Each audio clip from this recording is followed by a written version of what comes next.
84 ਉੱਤੇ ਪ੍ਰੋਗਰਾਮ ਖਬਰ ਦੀ ਖਬਰ ਦੇਖ ਰਹੇ ਸਾਰੇ ਦਰਸ਼ਕਾਂ ਨੂੰ ਮੈਂ ਸਰਬਜੀਤ ਸਿੰਘ ਘਮਾਣ ਫਤਿਹ ਅਰਜ ਕਰਦਾ ਹਾਂ ਜੀ। ਵਾਹਿਗੁਰੂ ਜੀ ਕਾ ਖਾਲਸਾ,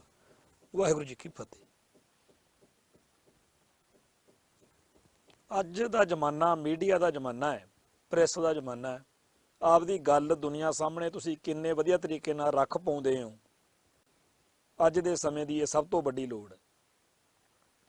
ਕਿਸੇ ਕੰਪਨੀ ਨੇ ਆਪਦਾ ਪ੍ਰੋਡਕਟ ਵੇਚਣਾ ਹੋਵੇ, ਕਿਸੇ ਨੇ ਕੋਈ ਆਪਦੀ ਗੱਲ ਦੁਨੀਆ 'ਚ ਕਨਵੇ ਕਰਨੀ ਹੋਵੇ, ਕਿਸੇ ਨੇ ਆਪਦਾ ਨਵਾਂ ਵਿਚਾਰ ਦੁਨੀਆ ਸਾਹਮਣੇ ਲਿਆਉਣਾ ਹੋਵੇ, ਬਾਕੀ ਸਾਰੇ ਸੰਸਾਰ ਅਤੇ ਉਸ ਵਿਅਕਤੀ ਦੇ ਵਿਚਾਲੇ, ਪ੍ਰੋਡਕਟ ਕਰਨ ਵਾਲੇ ਦੇ, ਪ੍ਰੋਡਿਊਸ ਕਰਨ ਵਾਲੇ ਦੇ ਵਿਚਾਲੇ, ਪ੍ਰੋਡਿਊਸਰ ਦੇ ਵਿਚਾਲੇ ਇੱਕ ਧਿਰ ਮੀਡੀਆ। ਤੇ ਅਸੀਂ ਇਹ ਮੰਨ ਲਈਏ ਕਿ ਸਿੱਖ ਅੱਜ ਜੇ ਦੁਨੀਆ ਭਰ ਦੇ ਵਿੱਚ ਬਹੁਤ ਸਾਰੇ ਥਾਵਾਂ ਦੇ ਉੱਤੇ ਪਿੱਛੇ ਨੇ, ਮਗਰ ਨੇ, ਮੂਹਰੇ ਨਹੀਂ ਹੈਗੇ, ਸਹੀ ਨਹੀਂ ਹੈਗੇ, ਸਿੱਖਾਂ ਨੂੰ ਜਿੱਥੇ ਜਿੱਥੇ ਗਲਤ ਸਮਝਿਆ ਜਾਂਦਾ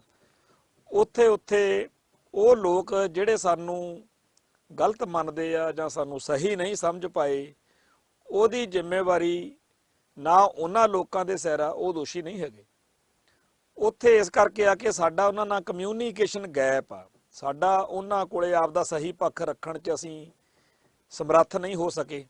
ਤੇ ਉਹਨਾਂ ਨੂੰ ਜੋ ਕੁਝ ਸਮਝਾਇਆ ਗਿਆ ਉਹ ਫਿਰ ਭਾਰਤੀ ਮੁੱਖ ਧਾਰਾ ਵਾਲੇ ਮੀਡੀਆ ਦੇ ਪੈਦਾ ਕੀਤੇ ਹੋਏ ਸਿਸਟਮ 'ਚੋਂ ਨਿਕਲਿਆ। ਤੇ ਇਸ ਕਰਕੇ ਬੜੀ ਦੂਰ ਦੂਰ ਤੱਕ ਸਾਡੇ ਬਾਰੇ, ਸਾਡੀ ਕੌਮ ਬਾਰੇ ਬਹੁਤ ਵਹਿਮ ਭਰਮ ਨੇ। ਸੋ ਅੱਜ ਦੇ ਸਮੇਂ ਦੇ ਵਿੱਚ ਇਹ ਬੜੀ ਵੱਡੀ ਲੋੜ ਹੈ ਕਿ ਸਿੱਖ ਆਪਦਾ ਆਜ਼ਾਦ ਮੀਡੀਆ, ਜਿਹੜਾ ਖਾਸ ਤੌਰ ਦੇ ਉੱਤੇ ਭਾਰਤੀ ਬ੍ਰਾਹਮਣਵਾਦੀ ਮੀਡੀਏ ਤੋਂ, ਨਿਜ਼ਾਮ ਤੋਂ ਮੁਕਤ ਹੋਵੇ, ਉਹ ਮੀਡੀਆ ਜਿਹੜਾ ਹੈਗਾ ਉਹ ਸਿਰਜ ਲਵੇ।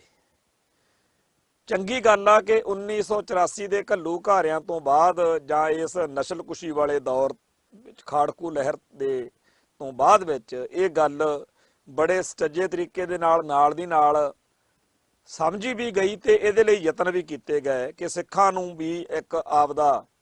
ਆਪਦੀ ਗੱਲ ਦੁਨੀਆ ਭਰ 'ਚ ਕਨਵੇ ਕਰਨ ਲਈ ਮੀਡੀਆ ਸਿਰਜਣ ਦੀ ਲੋੜ ਹੈ। ਪ੍ਰੈਸ ਤੋਂ ਬਗੈਰ ਗੁਜ਼ਾਰਾ ਨਹੀਂ। ਆਪਾਂ ਨੂੰ ਯਾਦ ਹੋਣਾ ਚਾਹੀਦਾ ਕਿ ਇਸ 1984 ਦੇ ਘੱਲੂ ਘਾਰਿਆਂ ਤੋਂ ਪਹਿਲਾਂ ਸਾਰੇ ਭਾਰਤ ਵਿੱਚ ਜਾਂ ਭਾਰਤ ਤੋਂ ਬਾਹਰ ਜਿਹੜੇ ਸਾਡੇ ਬਾਰੇ, ਸਾਡੀ ਕੌਮ ਬਾਰੇ, ਸਿੱਖ ਕੌਮ ਬਾਰੇ ਵਹਿਮ ਭਰਮ ਸੀਗੇ, ਉਹਨਾਂ 'ਚ ਸਭ ਤੋਂ ਵੱਡਾ ਤਾਂ ਇਹੀ ਸੀ ਕਿ ਲੋਕ ਸਾਨੂੰ ਹਿੰਦੂ ਜਾਂ ਹਿੰਦੂਆਂ ਦਾ ਹਿੱਸਾ ਹੀ ਸਮਝਦੇ ਸੀ, ਕਿਉਂਕਿ ਭਾਰਤੀ ਮੀਡੀਏ ਨੇ ਦੁਨੀਆ ਨੂੰ ਇਹੀ ਦੱਸਿਆ ਸੀ, ਇਹੀ ਦਰਸਾਇਆ ਸੀ ਕਿ ਇਹ ਜਿਹੜੇ ਨੇ ਇੰਡੀਅਨ ਨੇ, ਇਹ ਹਿੰਦੂ ਨੇ, ਤੇ ਇਹ ਸਿੱਖ ਜਿਹੜੇ ਨੇ ਕੋਈ ਵੱਖਰੀ ਕੋਈ ਕੌਮ ਨਹੀਂ, ਇਹ ਸਾਡਾ ਹੀ ਹਿੱਸਾ ਨੇ। ਤੇ ਉਦੋਂ ਅੱਜ ਵਾਂਗੂ ਸਾਨੂੰ ਇਹ ਗੱਲ ਕਦੇ ਸ਼ਾਇਦ ਜਿਹੜੀ ਸੀ ਉਹ ਤੰਗ ਪਰੇਸ਼ਾਨ ਬਣਾ ਉਦੋਂ ਕਰਦੀ ਹੋਵੇ, ਕਿਉਂਕਿ ਉਦੋਂ ਸਾਨੂੰ ਉਹਦੀ ਜਿਹੜੀ ਘਾਤਕਤਾ ਵਾ, ਉਹਦੀ ਖਤਰਨਾਕਤਾ ਵਾ, ਉਹ ਸਾਨੂੰ ਉਹਦਾ ਅਹਿਸਾਸ ਵੀ ਨਹੀਂ ਸੀਗਾ। ਪਰ 1978 ਤੋਂ ਬਾਅਦ ਬਣੇ ਹੋਏ ਹਾਲਾਤਾਂ ਨੇ, ਮਾਹੌਲ ਨੇ, ਜਿੱਥੇ ਸਾਨੂੰ ਇਸ ਗੱਲ ਦੇ ਅਰਥ ਸਮਝਾਏ ਕਿ ਸਾਨੂੰ ਉਹ ਹਿੰਦੂ ਕਹਿੰਦੇ ਆ ਜਾਂ ਕੇਸਾਧਾਰੀ ਹਿੰਦੂ ਕਹਿੰਦੇ ਆ ਜਾਂ ਹਿੰਦੂਆਂ ਦਾ ਇੱਕ ਹਿੱਸਾ ਦੱਸਦੇ ਆ, ਜਿੱਥੇ ਸਾਨੂੰ ਇਸ ਗੱਲ ਦੀ ਖਤਰਨਾਕਤਾ ਸਮਝ ਆਈ, ਉੱਥੇ ਨਾਲ ਦੀ ਨਾਲ ਸਾਰੇ ਸੰਸਾਰ ਦੇ ਵਿੱਚ ਅਸੀਂ ਜਦੋਂ ਰਿਐਕਟ ਕੀਤਾ ਇਸ ਹਮਲੇ ਦੇ ਉੱਤੇ, ਜਿਹੜਾ ਸਾਡੀ ਹੋਂਦ ਹਸਤੀ ਤੇ ਹਮਲਾ ਹੋਇਆ, ਤੇ ਅਸੀਂ ਉਹਦੇ ਬਚਾਉਣ ਦੇ ਲਈ ਉਪਰਾਲੇ ਸ਼ੁਰੂ ਕੀਤੇ, ਤਾਂ ਜਿਹੜਾ ਅਸੀਂ ਉਸ ਮੌਕੇ ਇਹ ਸਾਰਾ ਕੁਝ ਕੀਤਾ ਆਪਦੇ ਬਚਾਅ ਲਈ, ਡਿਫੈਂਸ ਦੀ ਲੜਾਈ ਜਿਹੜੀ ਖਾਲਸੇ ਨੇ ਲੜੀ, ਉਹਦੇ ਕਰਕੇ ਜਦੋਂ ਇਹ ਵੱਡੀਆਂ ਹੌਲਨਾਕ ਵਾਰਦਾਤਾਂ ਵਾਪਰੀਆਂ ਨੇ ਤਾਂ ਸਾਡੇ ਵੱਲ ਲੋਕਾਂ ਦਾ ਧਿਆਨ ਜਾਣਾ ਸੀ। ਜੇਕਰ ਕਿਸੇ ਸ਼ਾਂਤ ਮਾਹੌਲ ਦੇ ਵਿੱਚ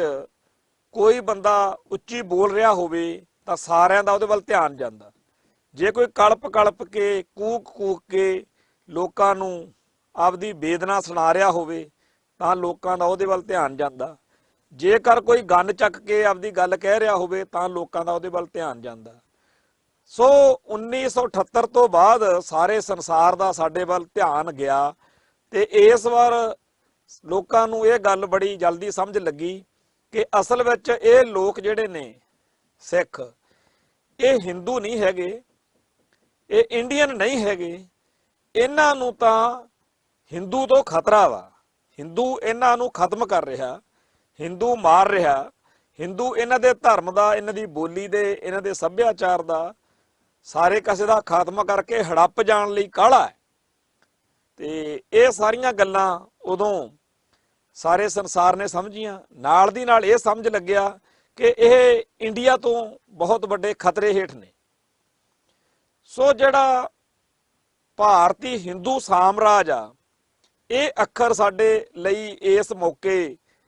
ਵੱਡੇ ਅਰਥਾਂ ਵਿੱਚ ਹਾਜ਼ਰ ਹੋਇਆ ਕਿ ਹਿੰਦੂ ਸਾਮਰਾਜ ਹੈ ਜਿਹੜਾ ਸਿੱਖ ਕੌਮ ਦੀ ਹੋਂਦ ਹਸਤੀ ਨੂੰ ਹਰ ਸੰਭਵ ਤਰੀਕੇ ਨਾਲ ਤੇ ਹਰ ਅਸੰਭਵ ਤਰੀਕੇ ਨਾਲ ਮਲੀਆ ਮੇਟ ਕਰਨ ਤੇ ਉਤਾਰੂ ਆ। ਸੋ 1984 ਦੇ ਘੱਲੂ ਘਾਰਿਆਂ ਜਾਂ ਨਸਲ ਜਿਹੜੀ ਸਾਡੀ ਨਸਲਕੁਸ਼ੀ ਹੋਈ, ਇਹਨੇ ਜਿੱਥੇ ਵੱਡੀਆਂ ਹੌਲਨਾਕ ਵਾਰਦਾਤਾਂ ਨੂੰ ਜਾਂ ਏਡੇ ਵੱਡੇ ਕਤਲੋਗਾਰਦ ਨੂੰ ਇਹ ਸਾਰਾ ਕੁਝ ਵਾਪਰਿਆ, ਤਾਂ ਦੁਨੀਆ ਨੂੰ ਪਤਾ ਲੱਗਿਆ। ਅੱਜ ਕੈਨੇਡਾ, ਅਮਰੀਕਾ, ਆਸਟ੍ਰੇਲੀਆ ਸਾਰੇ ਥਾਵਾਂ ਦੇ ਉੱਤੇ ਸਿੱਖਾਂ ਬਾਰੇ ਪਤਾ ਹੈਗਾ ਕਿ ਇਹ ਬੰਦੇ ਜਦੋਂ ਜੂਨ 1984 ਦਾ ਦਿਹਾੜਾ ਮਨਾਉਂਦੇ ਆ ਅਸੀਂ, ਤਾਂ ਸਾਡੇ ਬਾਰੇ ਦੁਨੀਆ ਨੂੰ, ਦੂਜੀਆਂ ਕੌਮਾਂ ਨੂੰ, ਦੂਜੀਆਂ ਨਸਲਾਂ ਨੂੰ, ਦੂਜੇ ਭਾਈਚਾਰਿਆਂ ਨੂੰ ਪਤਾ ਲੱਗਦਾ ਹੈਗਾ ਕਿ ਅਸਲ ਵਿੱਚ ਇਹਨਾਂ ਦਾ ਜਿਹੜਾ ਧਰਮ ਆ, ਇਹਨੂੰ ਉਹ ਹੜੱਪ ਜਾਣਾ ਚਾਹੁੰਦੇ ਆ ਇੰਡੀਆ ਦੇ ਵਿੱਚ। ਤੇ ਇੰਡੀਅਨ ਸਿਸਟਮ ਨੇ, ਨਿਜ਼ਾਮ ਨੇ ਜਿਹੜਾ ਹੈ ਇਹਨਾਂ ਦੇ ਸਭ ਤੋਂ ਮੁਕੱਦਸ ਸਥਾਨ ਦਰਬਾਰ ਸਾਹਿਬ ਕੰਪਲੈਕਸ ਉੱਤੇ ਅਟੈਕ ਕਰਕੇ ਇਹਨਾਂ ਦੇ ਅਕਾਲ ਤਖਤ ਸਾਹਿਬ ਨੂੰ ਢਹਿ ਢੇਰੀ ਕੀਤਾ ਸੀ। ਤੇ ਨਵੰਬਰ 1984 ਨੂੰ ਇਹਨਾਂ ਦੇ ਗਲਾਂ 'ਚ ਟਾਇਰ ਪਾ ਕੇ ਬੱਚੀਆਂ ਨਾਲ ਬਹੁਤ ਮਾੜਾ ਵਾਪਰਿਆ ਤੇ ਹੋਰ ਬਹੁਤ ਕੁਝ ਹੋਇਆ। ਤੇ ਬਾਅਦ ਵਿੱਚ ਵੀ ਅਗਲੇ 10-15 ਸਾਲ 94-95 ਤੱਕ ਲਗਾਤਾਰ ਇਹਨਾਂ ਦਾ ਘਾਣ ਹੁੰਦਾ ਰਿਹਾ। ਇਹ ਸਾਰੀਆਂ ਗੱਲਾਂ ਹੁਣ ਸਾਰੇ ਲੋਕਾਂ ਨੂੰ ਦਿਨੋਂ ਦਿਨ ਸਮਝ ਲੱਗ ਰਹੀਆਂ ਨੇ। ਸੋ ਜਿਹੜੇ ਕਈ ਭਰਾ ਸਾਡੇ ਕਹਿੰਦੇ ਨੇ ਕਿ ਇਹ 1978 ਤੋਂ ਪਹਿਲਾਂ ਕੀ ਸੀ ਜਾਂ ਹੁਣ ਕੀ ਆ ਜਾਂ ਕੀ ਖੱਟਿਆ, ਇਹ ਸਾਰੀਆਂ ਗੱਲਾਂ ਦੇ ਵਿੱਚ ਮੈਂ ਇਹ ਸਮਝਦਾ ਹੈਗਾ ਕਿ 1978 ਤੋਂ ਪਹਿਲਾਂ ਸਾਡੀ ਹੋਂਦ ਹਸਤੀ ਬਾਰੇ ਜਿਹੜੇ ਵਹਿਮ ਭਰਮ ਜਾਂ ਜਿਹੜਾ ਝੂਠ ਤੂਫਾਨ ਭਾਰਤੀਆਂ ਨੇ, ਭਾਰਤੀ ਨਿਜ਼ਾਮ ਨੇ ਤੇ ਭਾਰਤੀ ਮੀਡੀਆ ਨੇ ਦੁਨੀਆ ਨੂੰ ਝੂਠ ਸਾਡੇ ਬਾਰੇ ਬੋਲਿਆ ਹੋਇਆ ਸੀ, ਉਹ ਝੂਠ ਜਿਹੜਾ ਹੈ ਨੰਗਾ ਹੋਇਆ ਤੇ ਦੁਨੀਆ ਨੂੰ ਸਮਝ ਲੱਗੀ ਕਿ ਇਹਨਾਂ ਨੂੰ ਤਾਂ ਮਾਰਦੇ ਆ। ਇਹਨਾਂ ਨੂੰ ਕਿਉਂ ਮਾਰਦੇ ਆ? ਇਹਨਾਂ ਦੀ ਹੋਂਦ ਹਸਤੀ ਖਤਮ ਕਰਨਾ ਚਾਹੁੰਦੇ ਆ। ਕਿਉਂ ਕਰਨਾ ਚਾਹੁੰਦੇ ਆ? ਕਿਉਂਕਿ ਇਹ ਹਿੰਦੂ ਨਹੀਂ ਹੈਗੇ। ਤੇ ਜਦੋਂ 1984 ਦੇ ਘੱਲੂ ਘਾਰੇ ਤੋਂ ਪਹਿਲਾਂ ਭਿੰਡਰਾਂ ਵਾਲੇ ਸੰਤ ਇਹ ਗੱਲ ਕਹਿੰਦੇ ਰਹੇ ਕਿ ਜੇ ਦਰਬਾਰ ਸਾਹਿਬ ਉੱਤੇ ਹਮਲਾ ਹੋ ਗਿਆ ਤਾਂ ਖਾਲਿਸਤਾਨ ਦੀ ਨੀਂਹ ਰੱਖੀ ਜਾਊਗੀ। ਉਹ ਜਿਹੜੀ ਗੱਲ ਆਖੀ, ਉਹ ਜਦੋਂ ਬਾਅਦ ਵਿੱਚ ਅਸੀਂ ਖਾਲਿਸਤਾਨ ਦਾ ਨਾਅਰਾ ਲੈ ਕੇ, ਖਾਲਿਸਤਾਨ ਦਾ ਏਜੰਡਾ ਲੈ ਕੇ ਸਰਗਰਮੀ ਕੀਤੀ, ਖਾਲਿਸਤਾਨੀ ਜਥੇਬੰਦੀਆਂ ਬਣੀਆਂ, ਖਾਲਿਸਤਾਨੀ ਸੰਘਰਸ਼ ਜਿਹੜਾ ਹੈ ਉਹ ਬੁਲੰਦ ਹੋਇਆ, ਤਾਂ ਉਸ ਚੀਜ਼ ਦੇ ਨਾਲ ਸਾਰੇ ਸੰਸਾਰ ਨੂੰ ਸਾਡੇ ਬਾਰੇ ਪਤਾ ਲੱਗਿਆ ਕਿ ਇਹ ਸਿੱਖ ਨੇ ਤੇ ਇਹ ਭਾਰਤ ਦੇ ਗੁਲਾਮ ਨਹੀਂ ਰਹਿਣਾ ਚਾਹੁੰਦੇ ਤੇ ਇਹ ਹਿੰਦੂ ਨਹੀਂ ਹੈਗੇ, ਇਹ ਖਾਲਿਸਤਾਨ ਮੰਗਦੇ ਆ। ਸੋ ਸਿੱਖ ਕੌਣ ਆ ਜਾਂ ਖਾਲਿਸਤਾਨ ਕਿਉਂ ਮੰਗ ਰਹੇ ਆ, ਇਹ ਸਾਰੀਆਂ ਗੱਲਾਂ ਇਸ ਵੇਲੇ ਸਾਰੇ ਭਾਰਤ ਤੋਂ ਬਾਹਰ ਬੈਠੇ ਦੂਜੀਆਂ ਕੌਮਾਂ ਨੂੰ, ਦੂਜਿਆਂ ਮੁਲਕਾਂ ਨੂੰ, ਦੂਜੇ ਭਾਈਚਾਰਿਆਂ ਨੂੰ ਜਿਹੜਾ ਹੈਗਾ ਸਮਝ ਉਹ ਲੱਗੀ ਆ। ਤੇ ਇਹ ਜਿਹੜਾ 1978 ਤੋਂ ਪਹਿਲਾਂ ਤੇ 1978 ਤੋਂ ਵਾਪਰ ਜਾਣ ਤੋਂ ਬਾਅਦ ਜਿਹੜਾ ਮਾਹੌਲ ਆ, ਉਹਦੇ ਆਪਾਂ ਜਦੋਂ ਗੱਲ ਕਰਦੇ ਆ,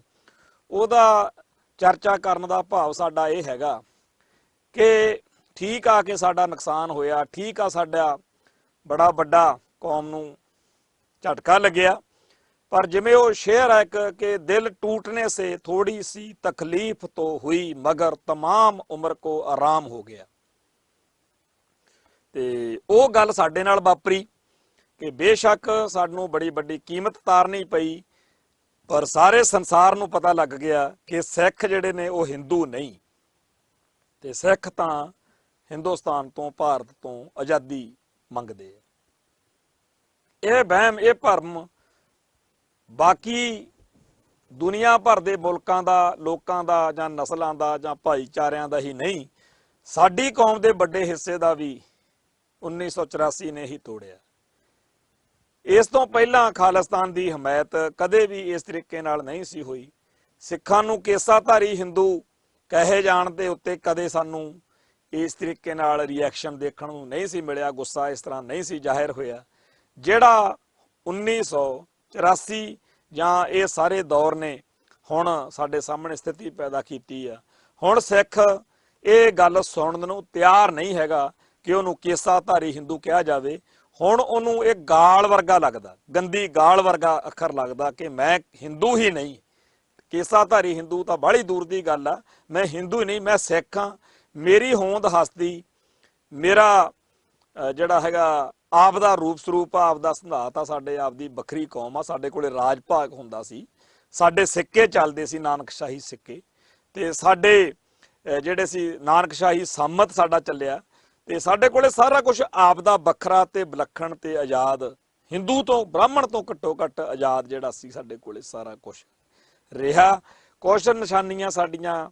ਨਵੀਆਂ ਸਾਡੇ ਕੋਲ ਆ ਗਈਆਂ ਨੇ, ਕੁਛ ਅਸੀਂ ਗਵਾ ਲਈਆਂ ਨੇ ਤੇ ਕੁਛ ਹਾਸਲ ਕਰਨ ਦੇ ਲਈ ਅਸੀਂ ਲੜ ਰਹੇ ਹਾਂ। ਸੋ ਇਹ ਸਾਰਾ ਕੁਝ ਜਿਹੜਾ ਬਣਿਆ ਕਿ ਕੌਮ ਦੇ ਰੂਪ ਦੇ ਵਿੱਚ ਅਸੀਂ ਕਿਵੇਂ ਅੱਗੇ ਵਧ ਰਹੇ ਹਾਂ ਜਾਂ ਕੀ ਅਸੀਂ ਖੱਟ ਕਮਾ ਰਹੇ ਹਾਂ, ਇਹ ਸੰਘਰਸ਼ ਆ। ਤੇ ਕੌਮਾਂ ਦੇ ਸੰਘਰਸ਼ ਜਿਹੜੇ ਨੇ ਉਹ ਸਦੀਆਂ ਲੰਮੇ ਹੁੰਦੇ ਨੇ, ਤੇ ਉਹਨਾਂ ਦੇ ਵਿੱਚ ਸੰਘਰਸ਼ ਦੇ ਵਿੱਚ ਜਿੱਥੇ ਹੋਰ ਬਹੁਤ ਸਾਰੇ ਸਾਧਨ, ਬਹੁਤ ਸਾਰਾ ਕੁਝ ਹੋਰ ਵਰਤੋਂ ਚ ਆਉਂਦਾ, ਉੱਥੇ ਮੀਡੀਆ ਜਿਹੜਾ ਹੈ, ਪ੍ਰੈਸ ਜਿਹੜੀ ਹੈ, ਉਹਦੀ ਵੀ ਬੜੀ ਵੱਡੀ ਭੂਮਿਕਾ ਹੁੰਦੀ ਹੈ। ਸਾਡੀ ਕੌਮ ਦਾ ਇਸ ਪੱਖੋਂ ਹੱਥ ਜਿਹੜਾ ਸੀ, ਸਾਨੂੰ ਜਾਗ ਟਾਈਮ ਨਾਲ ਆਈ ਹੈ ਭਾਵੇਂ, ਪਰ ਕੰਮ ਅਸੀਂ ਬੜੀ ਤੇਜ਼ੀ ਨਾਲ ਕੀਤਾ। ਜਿਹੜਾ ਕੰਮ ਬਾਕੀ ਭਾਈਚਾਰਿਆਂ ਨੂੰ ਆਪਦੇ ਹੌਲੀ ਹੌਲੀ ਕਰਦੇ ਰਹੇ, ਸਾਨੂੰ ਜਿਹੜਾ 100 ਸਾਲ ਦਾ ਕੰਮ ਆ ਉਹ ਫਿਰ 10 ਸਾਲਾਂ 'ਚ ਕਰਨਾ ਪਿਆ ਜਾਂ ਪੈਣਾ। ਤਾਂ ਸਾਡੇ ਸਰ ਜ਼ਿੰਮੇਵਾਰੀਆਂ ਵੱਡੀਆਂ ਨੇ। ਇਹ ਤੋਂ ਪਹਿਲਾਂ ਕਿ ਸਾਰੇ ਸੰਸਾਰ ਨੂੰ ਇਹ ਜਿਹੜੇ ਸਾਡੇ ਵਿਰੋਧੀ ਨੇ ਉਹ ਸਾਡੇ ਬਾਰੇ ਹੋਰ ਗਲਤ ਦੱਸ ਦਿੰਦੇ, ਹੋਰ ਜ਼ਿਆਦਾ ਭੈੜਾ ਸਾਨੂੰ ਦਰਸਾ ਦਿੰਦੇ, ਹੋਰ ਜ਼ਿਆਦਾ ਗਲਤ, ਮਾੜਾ ਤੇ ਭ੍ਰਿਸ਼ਟ ਜਾਂ ਸਾਡੀ ਗਲਤ ਤਸਵੀਰ ਪੇਸ਼ ਕਰ ਦਿੰਦੇ, ਅਸੀਂ ਸਾਰੇ ਸੰਸਾਰ ਨੂੰ ਇਹ ਦੱਸਣ ਵਿੱਚ ਕਾਮਯਾਬ ਰਹੇ ਹਾਂ ਕਿ ਅਸੀਂ ਉਹ ਨਹੀਂ ਜੋ ਤੁਹਾਨੂੰ ਭਾਰਤ ਦਾ ਮੀਡੀਆ ਜਾਂ ਭਾਰਤੀ ਹਕੂਮਤੀ ਮਸ਼ੀਨਰੀ ਦੱਸਦੀ ਹੈ। ਅਸੀਂ ਉਹ ਹਾਂ ਜਿਨ੍ਹਾਂ ਦੇ ਉੱਤੇ ਸਾਰੇ ਸੰਸਾਰ ਦੇ ਸੂਝਵਾਨ, ਸਿਆਣੇ, ਦਾਨਸ਼ਵਰ, ਬੁੱਧੀਵਾਨ ਤੇ ਲਿਆਕਤ ਵਾਲੇ ਲੋਕ ਮਾਣ ਕਰ ਸਕਦੇ ਆ ਕਿ ਕਮਾਲ ਦੀ ਧਰਤੀ ਆ, ਇਹ ਕੁਦਰਤ ਕਮਾਲ ਦੀ ਆ, ਤੇ ਉਦੋਂ ਵੀ ਕਮਾਲ ਦੀ ਇਸ ਧਰਤੀ ਉੱਤੇ ਸਿੱਖ ਦੀ ਹੋਂਦ ਆ, ਕਿਉਂਕਿ ਸਿੱਖ ਜਿਹੜਾ ਹੈ ਉਹਨਾਂ ਹਾਂ ਪੱਖੀ ਗੁਣਾਂ ਦਾ ਇੱਕ ਇਹੋ ਜਿਹਾ ਖਜ਼ਾਨਾ, ਜਿਨ੍ਹਾਂ ਗੁਣਾਂ ਦੀ ਲੋੜ ਇਸ ਧਰਤੀ ਨੂੰ ਹੈ, ਜੋ ਸ਼ਾਂਤੀ, ਸਥਿਰਤਾ, ਸੁਤੰਤਰਤਾ, ਮਨੁੱਖੀ ਆਜ਼ਾਦੀ ਤੇ ਹੋਰ ਇਹੋ ਜਿਹਾ ਹਾਂ ਪੱਖੀ ਜਿਹੜੀਆਂ ਗੱਲਾਂ ਅੱਜ ਜਿਹੜੀ ਸਾਡੇ ਸਾਰੇ ਸੰਸਾਰ ਦੀ ਪੰਚਾਇਤ ਆ, UNO, ਅੱਜ ਉੱਥੇ ਜਿਹੜੀਆਂ ਗੱਲਾਂ ਕਹੀਆਂ ਜਾਣ ਲੱਗੀਆਂ ਨੇ ਉਹ ਸਾਡੇ ਧਰਮ ਦੇ ਵਿੱਚ ਬੜੇ ਲੰਮੇ ਚਿਰ ਤੋਂ ਆ। ਫਰਾਂਸ ਦਾ ਇਨਕਲਾਬ ਬੜਾ ਵੱਡਾ ਇਨਕਲਾਬ ਮੰਨਿਆ ਜਾਂਦਾ, ਬੜੀ ਵੱਡੀ ਘਟਨਾ ਮੰਨੀ ਜਾਂਦੀ ਆ ਮਨੁੱਖੀ ਇਤਿਹਾਸ ਵਿੱਚ, ਪਰ ਅਸੀਂ ਬਾਬਾ ਬੰਦਾ ਸਿੰਘ ਬਹਾਦਰ ਵੇਲੇ ਉਹ ਸਾਰਾ ਕੁਝ ਜਿਹੜਾ ਸਾਡੇ ਇਸ ਮਹਾਨ ਸਾਕੇ ਵੇਲੇ ਹੋਇਆ, ਉਹ ਫਰਾਂਸ ਦੇ ਵਿੱਚ ਤਾਂ ਬਹੁਤ ਬਾਅਦ ਹੋਇਆ। ਅਸੀਂ ਬਾਬਾ ਬੰਦਾ ਸਿੰਘ ਬਹਾਦਰ ਵੇਲੇ ਜ਼ਮੀਨ ਹਲ ਵਾਹਕਾਂ ਨੂੰ ਉਦੋਂ ਹੀ ਦੇ ਚੁੱਕੇ ਸੀ। ਪਰ ਮੈਨੂੰ ਇਸ ਗੱਲ 'ਚ ਮੰਨਣ 'ਚ ਕੋਈ ਇਤਰਾਜ਼ ਨਹੀਂ ਕਿ ਅਸੀਂ ਉਦੋਂ ਦੁਨੀਆ ਨੂੰ ਦੱਸ ਨਹੀਂ ਸੀ ਸਕੇ, ਕਿ ਕਿਉਂਕਿ ਅਸੀਂ ਉਦੋਂ ਮੀਡੀਆ ਜਾਂ ਪ੍ਰੈਸ ਜਾਂ ਸਾਰੇ ਕਿਸੇ ਤੋਂ ਅਸੀਂ ਦੁਨੀਆ 'ਚ ਉਵੇਂ ਨਹੀਂ ਇੱਕ ਲੈ ਕੇ ਜਾ ਸਕੇ ਗੱਲ ਕਿ ਸਾਰੇ ਭਾਰਤ ਦੇ ਵਿੱਚ ਇੱਕ ਇਹੋ ਜਿਹਾ ਥਾਂ ਆ ਜਿਹਨੂੰ ਖਾਲਸਾ ਰਾਜ ਕਹਿੰਦੇ ਆ, ਜਿੱਥੇ ਬਾਬਾ ਬੰਦਾ ਸਿੰਘ ਬਹਾਦਰ ਦਾ ਜਾਂ ਖਾਲਸੇ ਦਾ ਰਾਜ ਆ। ਤੇ ਖਾਲਸੇ ਦੇ ਇਸ ਰਾਜ ਦੇ ਵਿੱਚ ਜਿਹੜੇ ਜ਼ਮੀਨ ਵਾਲੇ ਹੁੰਦੇ ਆ, ਕਾਸ਼ਤਕਾਰ ਹੁੰਦੇ ਆ, ਉਹ ਜ਼ਮੀਨ ਉਹਨਾਂ ਦੀ ਹੁੰਦੀ ਆ, ਕਿਉਂਕਿ ਇਹ ਇੱਕ ਉਹਨਾਂ ਦਿਨਾਂ ਦੇ ਵਿੱਚ ਜਿਹੜੀ ਜ਼ਮੀਨ ਸੀ ਉਹ ਬਾਦਸ਼ਾਹ ਦੀ ਜਾਂ ਹਾਕਮ ਜਿਹੜਾ ਸੀ ਉਹ ਜ਼ਗੀਰਦਾਰ ਜਾਂ ਰਾਜੇ ਦੇ ਜਾਂ ਰਾਜਸੀ ਤੰਤਰ ਦੇ। ਜ਼ਮੀਨ ਉਦੋਂ ਪਹਿਲਾਂ ਹਲ ਵਾਹਕਾਂ ਦੀ ਨਹੀਂ ਸੀ, ਮੁਜ਼ਾਰਾ ਸਿਸਟਮ ਚੱਲਦਾ ਸੀ ਜਾਂ ਕਈ ਹੋਰ ਤਰੀਕੇ ਸੀ ਖੇਤੀ ਦੇ। ਸੋ ਇਹ ਇੱਕ ਗੱਲ ਕਿ ਅਸੀਂ ਉਹ ਸਾਰਾ ਕੁਝ ਬਹੁਤ ਪਹਿਲਾਂ, ਅੱਜ ਏਡਸ ਵਰਗੀਆਂ ਬਿਮਾਰੀਆਂ ਦੀ ਗੱਲ ਜਾਂ ਪਾਣੀ ਦੀ ਗੱਲ ਵੀ ਪਾਣੀ ਬਚਾਓ ਜਾਂ ਹੋਰ ਕਈ ਚੀਜ਼ਾਂ, ਉਹ ਸਾਨੂੰ ਸਾਰਾ ਕੁਝ 500 ਸਾਲ ਪਹਿਲਾਂ ਗੁਰੂ ਸਾਹਿਬਾਨ ਉਹਨਾਂ ਗੱਲਾਂ ਬਾਰੇ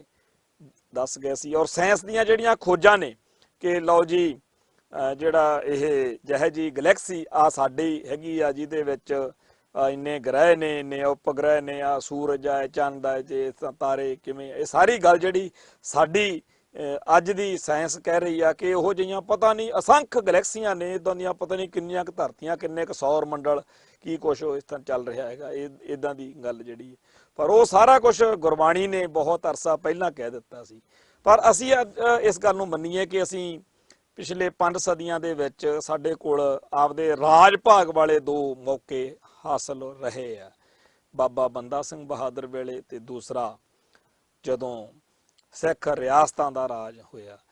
ਜਿਹੜਾ ਮਹਾਰਾਜਾ ਰਣਜੀਤ ਸਿੰਘ ਵੇਲੇ, ਉਦੋਂ ਤਾਂ ਸਾਡੇ ਕੋਲੇ ਯੂਰਪੀਅਨ ਜਿਹੜੇ ਮੁਲਕ ਨੇ ਉਹਨਾਂ ਵਿੱਚੋਂ ਵੱਡੇ ਵੱਡੇ ਜਰਨੈਲ ਜਿਹੜੇ ਅਸੀਂ ਆ ਕੇ ਸਰਵਿਸਿਸ ਕਰਦੇ ਰਹੇ ਆ। ਅਸੀਂ ਸਾਰੇ ਸੰਸਾਰ ਨਾਲ ਉਹਨਾਂ ਦਿਨਾਂ ਦੇ ਵਿੱਚ ਸੰਪਰਕ ਬਣਾਏ, ਬੜਾ ਕੁਛ ਕੀਤਾ, ਪਰ ਅਸੀਂ ਜਿਹੜਾ ਇੱਥੇ ਥੋੜਾ ਜਿਹਾ ਅਸੀਂ ਜ਼ਿੰਮੇਵਾਰੀ ਨਹੀਂ ਨਿਭਾ ਸਕੇ ਇੱਕ ਕੌਮ ਦੇ ਰੂਪ ਦੇ ਵਿੱਚ, ਕਿ ਅਸੀਂ ਹਿੰਦੂ ਨਹੀਂ ਹੈਗੇ, ਅਸੀਂ ਸਿੱਖ ਵਾਂ ਤੇ ਅਸੀਂ ਆਜ਼ਾਦੀ ਪਸੰਦ ਚੰਗੇ ਗੁਣਾਂ ਵਾਲੇ ਉਹ ਲੋਕ ਆ ਜਿਹੜੇ ਇਸ ਧਰਤੀ ਉੱਤੇ ਬਹੁਤ ਹੀ ਲੋੜੀਂਦੇ ਨੇ, ਉਹਨਾਂ ਦੀ ਲੋੜ ਆ ਇਸ ਧਰਤੀ ਨੂੰ, ਇਸ ਮਨੁੱਖਤਾ ਨੂੰ, ਕਿਉਂਕਿ ਸਰਬੱਤ ਦੇ ਭਲੇ ਵਾਲਾ ਜਿਹੜਾ ਸਾਡਾ ਸੋਚ ਆ, ਜੋ ਅਸੀਂ ਕਿਰਤ ਕਰੋ, ਨਾਮ ਜਪੋ ਤੇ ਵੰਡ ਛਕੋ ਵਰਗੇ ਫਲਸਫੇ ਨਾਲ ਅਸੀਂ ਇਸ ਧਰਤੀ ਤੇ ਜਿਉਂਦੇ ਆ। ਇਹ ਸਾਰੀਆਂ ਗੱਲਾਂ ਜਿਹੜੀਆਂ ਨੇ, ਇਹ ਸਾਰੇ ਕਾਸੇ 'ਚ ਕਮੀ ਕਿੱਥੇ ਆ? ਫਿਰ ਉਹ ਹੈਗਾ ਕਿ ਮੀਡੀਆ ਦੀ ਘਾਟ ਆ। ਅਸੀਂ ਖਾੜਕੂਵਾਦ ਦੇ ਦਿਨਾਂ 'ਚ ਅਸੀਂ ਇਹ ਚੀਜ਼ਾਂ ਮਹਿਸੂਸ ਕੀਤੀਆਂ ਕਿ ਜੋ ਕੁਝ ਅਸੀਂ ਕਹਿਣਾ ਚਾਹੁੰਦੇ ਆ ਉਹਨੂੰ ਭਾਰਤੀ ਮੀਡੀਆ ਆਪਦੇ ਅਰਥਾਂ 'ਚ, ਪੁੱਠੇ ਅਰਥਾਂ 'ਚ ਛਾਪਦਾ ਰਿਹਾ ਹੈ। ਸਾਨੂੰ ਉਹਨਾਂ ਦਿਨਾਂ ਦੇ ਵਿੱਚ ਜਿਹੜੇ ਆਪਦੀ ਕੌਮ ਨੂੰ ਪਿਆਰ ਕਰਦੇ ਗੁਰਸਿੱਖ ਸੀ, ਸਾਡੇ ਪੰਥ ਪ੍ਰਸਤ ਲੋਕ ਸੀਗੇ, ਉਹਨਾਂ ਨੂੰ ਪਾਕਿਸਤਾਨ ਦੇ ਪਿੱਠੂ, ਦਹਿਸ਼ਤਗਰਦ, ਅੱਤਵਾਦੀ, ਵੱਖਵਾਦੀ, ਅਮਨ ਏਕਤਾ ਦੇ ਦੁਸ਼ਮਣ, ਹਿੰਦੂ ਸਿੱਖ ਭਾਈਚਾਰੇ ਦੇ ਦੁਸ਼ਮਣ, ਖਾਸ ਤੌਰ ਤੇ ਹਿੰਦੂਆਂ ਦੇ ਦੁਸ਼ਮਣ ਕਹਿ ਕੇ ਬਦਨਾਮ ਕੀਤਾ ਗਿਆ। ਔਰ ਇਹ ਬਦਨਾਮੀ ਜਿਹੜੀ ਸੀ ਇਹ ਬਾਬਾ ਜਰਨੈਲ ਸਿੰਘ ਜੀ ਖਾਲਸਾ ਭਿੰਡਰਾਂ ਵਾਲਿਆਂ ਦੇ ਵੇਲੇ ਤੋਂ ਚੱਲ ਰਹੀ ਸੀ, ਇਉਂ ਕਹੀਏ ਕਿ ਉਦੋਂ ਪਹਿਲਾਂ ਤੋਂ ਵੀ ਚੱਲ ਰਹੀ ਸੀ। ਸਾਨੂੰ ਮਹਿਸੂਸ ਤਾਂ ਹੋਣ ਲੱਗ ਪਈ ਸੀ ਗੱਲ, ਪਰ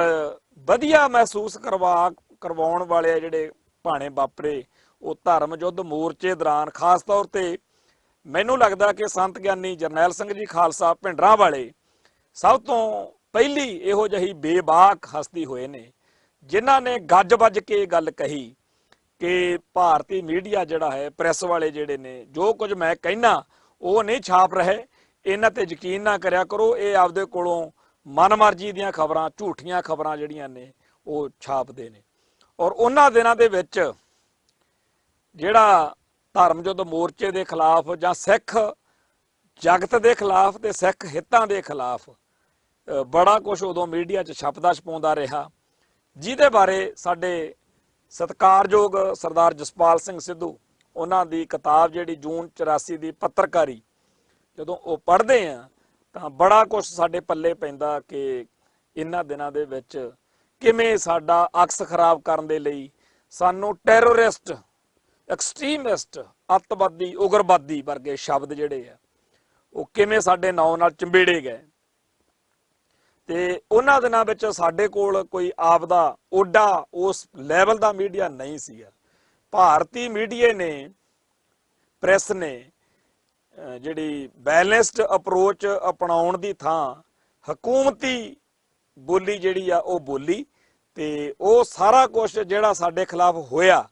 ਜੋ ਭਾਰਤੀ ਲੋਕਾਂ ਦੀ ਮਾਨਸਿਕਤਾ 'ਚ ਸਿੱਖਾਂ ਨੂੰ ਜਾਂ ਪੰਜਾਬ ਨੂੰ ਟਾਰਗੇਟ ਕਰਕੇ ਲਿਖਿਆ ਬੋਲਿਆ ਗਿਆ, ਉਹ ਸਾਰਾ ਕੁਝ ਦਾ ਰਿਜ਼ਲਟ ਇਹ ਨਿਕਲਿਆ ਕਿ ਸਾਨੂੰ ਬਾਅਦ ਵਿੱਚ ਬੜੀ ਵੱਡੀ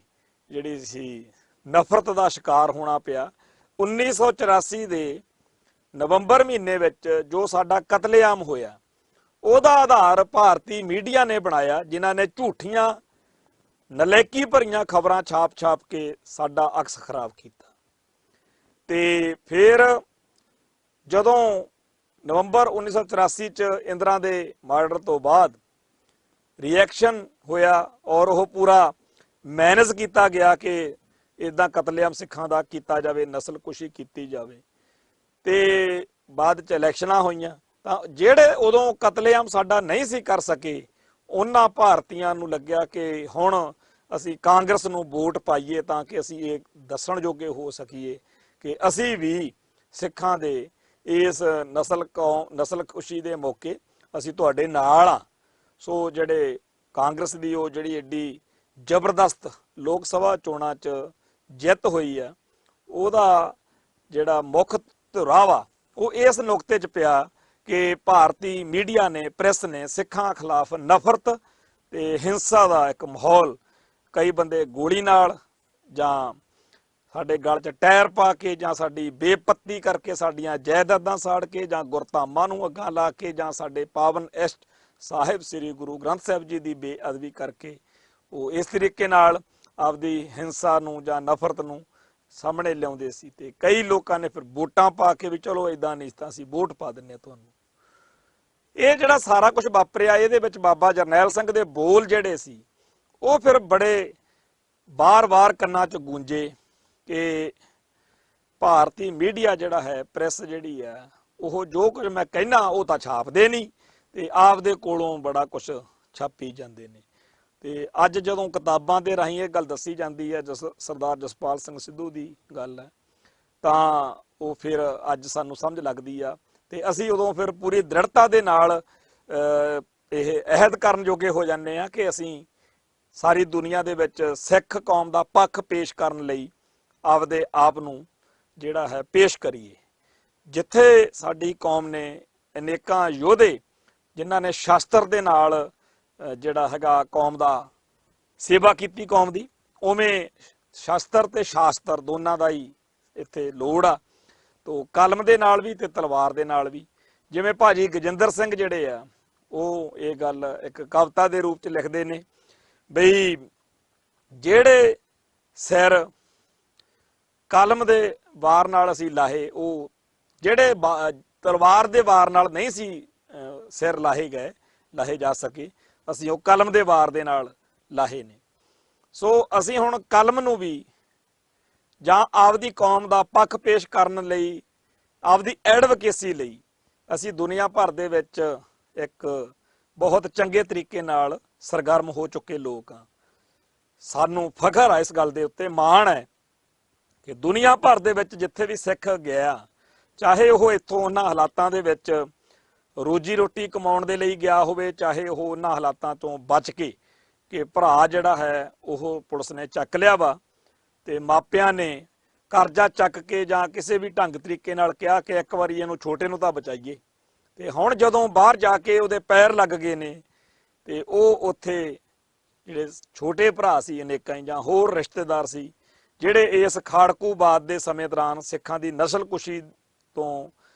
ਜਿਹੜਾ ਬਚ ਕੇ ਉਹ ਜਦੋਂ ਬਾਹਰ ਗਏ ਨੇ ਤਾਂ ਉਹਨਾਂ ਨੇ ਉੱਥੇ ਜਾ ਕੇ ਹੁਣ ਮੋਰਚੇ ਸੰਭਾਲੇ ਨੇ ਤੇ ਬੜਾ ਚੰਗਾ ਮਾਹੌਲ ਜਿਹੜਾ ਸਾਰੇ ਸੰਸਾਰ ਵਿੱਚ ਬਣ ਰਿਹਾ ਵਾ। ਇਵੇਂ ਹੀ ਜਿਹੜੇ ਆਈਲੈਟਸਾਂ ਕਰਕੇ ਹੁਣ ਬੱਚੇ ਜਾ ਰਹੇ ਨੇ, ਸਾਨੂੰ ਪਤਾ ਹੈਗਾ ਕਿ ਉਹ ਵੀ ਇੱਕ ਨਸਲਕੁਸ਼ੀ ਹੋਈ ਆ। ਜਿਹੜਾ ਇਹ ਪਲਾਨ ਆ, ਇਹ ਥੋਪਿਆ ਹੋਇਆ ਪਲਾਨ ਆ। ਇਹ ਇੰਡੀਅਨ ਐਸਟੈਬਲਿਸ਼ਮੈਂਟ ਨੇ ਇਹੋ ਜਿਹਾ ਮਾਹੌਲ ਬਣਾ ਦਿੱਤਾ ਕਿ ਪੰਜਾਬ ਦੀ ਧਰਤੀ ਉੱਤੇ ਪੰਜਾਬ ਨੂੰ ਪਿਆਰ ਕਰਨ ਵਾਲੇ ਲੋਕ ਜਿਹੜੇ ਜਦੋਂ ਉੱਥੇ ਕੈਨੇਡਾ, ਇੰਗਲੈਂਡ, ਅਮਰੀਕਾ ਦੇ ਵਿੱਚ ਜਾਂ ਹੋਰਨਾਂ ਮੁਲਕਾਂ 'ਚ ਉੱਥੇ ਬੈਠ ਕੇ ਰੋਂਦੇ ਨੇ, ਕਲਪਦੇ ਨੇ ਕਿ ਸਾਡੀ ਜਾਨੋਂ ਪਿਆਰੀ ਧਰਤੀ ਜਿਹੜੀ ਆ, ਸਾਡੇ ਦਰਬਾਰ ਸਾਹਿਬ ਜਦੋਂ ਅਰਦਾਸ ਕਰਦੇ ਆ ਉਦੋਂ ਅੱਖਾਂ 'ਚੋਂ ਤ੍ਰਿਪ ਹੰਝੂ ਵਗਦੇ ਨੇ ਕਿ ਹੇ ਅਕਾਲ ਪੁਰਖ ਵਾਹਿਗੁਰੂ, ਸਾਨੂੰ ਅੰਮ੍ਰਿਤਸਰ ਦੇ ਦਰਬਾਰ ਸਾਹਿਬ ਦੇ ਦਰਸ਼ਨ ਇਸ਼ਨਾਨ ਜਿਹੜੇ ਨੇ ਉਹ ਬਖਸ਼।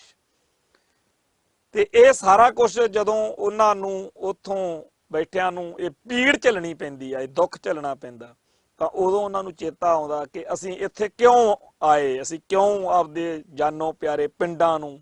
ਘਰਾਂ ਨੂੰ, ਮਾਪਿਆਂ ਨੂੰ, ਰਿਸ਼ਤੇਦਾਰਾਂ ਨੂੰ, ਇਹ ਸਾਰੇ ਕਾਸੇ ਨੂੰ ਛੱਡ ਕੇ ਸਾਨੂੰ ਕਿਉਂ ਇੰਨੀ ਦੂਰ